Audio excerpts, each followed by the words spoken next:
တင်းလို့မယူပါနဲ့ဖက်နဲ့တရံကကိုနဲ့မတော်ဘူးဆိုရင်အတင်းဆွတ်ဖို့မကြိုးစားပါနဲ့အတင်းစီးလိုက်ရင်လမ်းလျှောက်ရတာနာကျင်မယ်ရှားလာရင်ခြေတော့ပဲပေါက်ပြေးတန်ရာရသွားမယ်ဘဝဆိုတာလဲဒီလိုပါပဲကိုနဲ့မကိုက်ငယ်တဲ့အရာတွေကိုအတင်းရယူထားဖို့ကြိုးစားရင်ကိုပဲနာကျင်ရလိမ့်မယ်Let it flow ဆိုတဲ့စကားလိုပဲအရာရာကိုတဘာဝအတိုင်းစီးဆင်းခွင့်ပြုလိုက်တာကအကောင်းဆုံးပါပဲလူမှုဆက်ဆံရေးမှာအတင်းဆွဲမထားပါနဲ့ကိုဘဝထဲကနေထွက်သွားခြင်းတဲ့သူကိုတကားဖွင့်ပေးလိုက်ပါသူတို့ကိုဆွဲထားဖို့ပြန်ချစ်လာအောင်တောင်းပန်ဖို့ကြိုးစားနေတာကကိုတန်ဖို့ကိုယ်တိုင်ဖြစ်စည်းနေတယ်လို့ပါပဲတကယ်ချစ်တဲ့သူတကယ်မျက်နှိုးတဲ့သူဆိုတာနှင်ထုတ်ရင်တောင်ထွက်ခွာသွားမှာမဟုတ်ပါဘူးဒါကြောင့်နေချင်တဲ့သူကိုနေရာပေးပါသွားချင်တဲ့သူကိုလမ်းဖယ်ပေးလိုက်ပါကိုဘဝယထာကြီးပေါ်မှာလိုက်ပါဆင်းနေမဲ့သူတွေကအစင်းအတက်ရှိစမဲမလို့ဆင်းသွားတဲ့သူကိုလိုက်ဆွဲမနေပါနဲ့တော့ရှင်းပြချက်တွေ explanations ပဲဖို့အတင်းမကြိုးစားပါနဲ့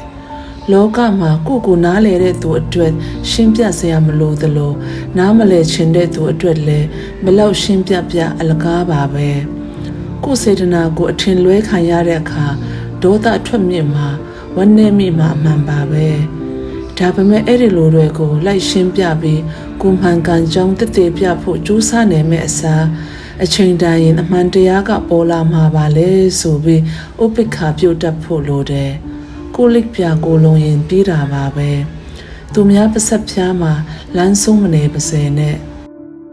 အခွင့်အရေးတစ်ခုကိုအတင်းတကားမခောက်ပါနဲ့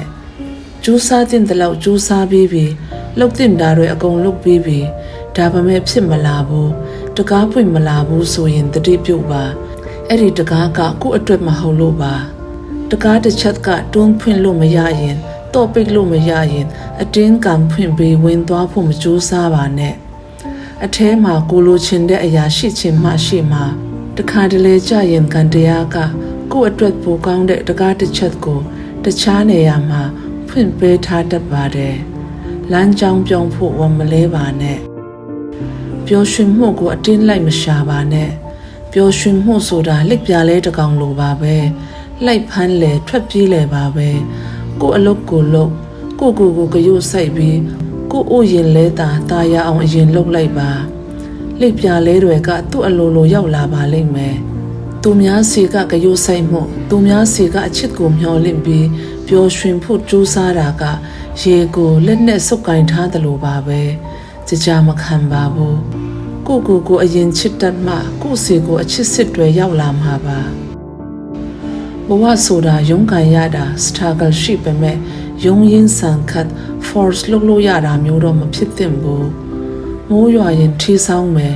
နေပူရင်အရစ်ခိုမယ်